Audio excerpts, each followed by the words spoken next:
Hi friends, అందరికీ నమస్కారం. Welcome to my channel. Friends, ఇప్పుడే అందిన వార్త. ఈపీఎఫ్ఓ ఖాతాదారులకు గుడ్ న్యూస్ చెప్పిన కేంద్రం. వివరాలు అయితే వీడియోలో తెలుసుకుందాం. వీడియోని ఎక్కడ స్కిప్ చేయకుండా కంప్లీట్గా చూడండి. అప్పుడే మీకు కంప్లీట్ ఇన్ఫర్మేషన్ అనేది తెలుస్తుంది. అలాగే ఇప్పటివరకు మన ఛానల్ ఎవరైతే సబ్స్క్రైబ్ చేసుకోలేదో దయచేసి సబ్స్క్రైబ్ చేసుకోండి. అదేవిధంగా లైక్ చేయడం మాత్రం మర్చిపోకండి. లేట్ చేయకుండా వివరాల్లోకి అయితే వెళ్ళిపోదాం. ఈపీఎఫ్ఓ ఖాతాదారుల ప్రయోజనాల కోసం ఎప్పటికప్పుడు అప్డేట్స్ అందిస్తూ ఉంటుంది. ఉద్యోగులకు మరింత సామాజిక భద్రత అందించేందుకు, ఉద్యోగుల నమ్మకాన్ని నిలుపుకునేందుకు కొత్త స్కీమ్ అందుబాటులోకి తెచ్చింది. తాజాగా నవంబర్ 30న కొత్త పథకాన్ని ఆమోదించింది. ఈ స్కీమ్లో భాగంగా పాత పీఎఫ్ బకాయిలు ఎలాంటి జరిమానా లేకుండా చెల్లించవచ్చు.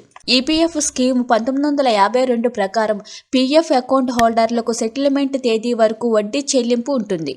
సెంట్రల్ బోర్డ్ ఆఫ్ ట్రస్టీస్ ఈ మేరకు నిర్ణయం తీసుకుంది. వివిధ యాజమాన్య సంస్థలు తమ పాత బకాయిలను ఎలాంటి అదనపు పెనాల్టీ లేకుండా చెల్లించేందుకు, ఏ విధమైన న్యాయపరమైన సమస్యలు లేకుండా చూసేందుకు వీలు కల్పిస్తుంది. ఎందుకంటే చాలా సంస్థలు ఉద్యోగుల పీఎఫ్ బకాయిలు చెల్లించకుండా వదిలేస్తుంటాయి. తర్వాత చెల్లించాలంటే జరిమానాతో చెల్లించే పరిస్థితి ఉండేది.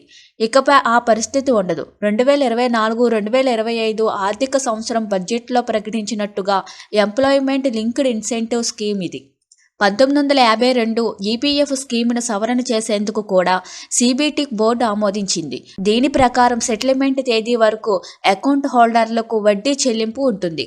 ఇప్పుడున్న నియమాల ప్రకారం ప్రతి నెల 24వ తేదీలోగా సెటిల్మెంట్ అయ్యే క్లెయిమ్స్కు వడ్డీ గత నెల వరకే చెల్లిస్తున్నారు. ఇప్పుడు ఈ సవరణ తర్వాత పీఎఫ్ సభ్యులకు మరింత అదనపు వడ్డీ లభిస్తుంది. ఎంప్లాయీ డిపాజిట్ లింక్ ఇన్సూరెన్స్ ప్రయోజనాలు 2024 ఏప్రిల్ 28 నుండి వర్తిస్తాయి. Thank you for watching this video.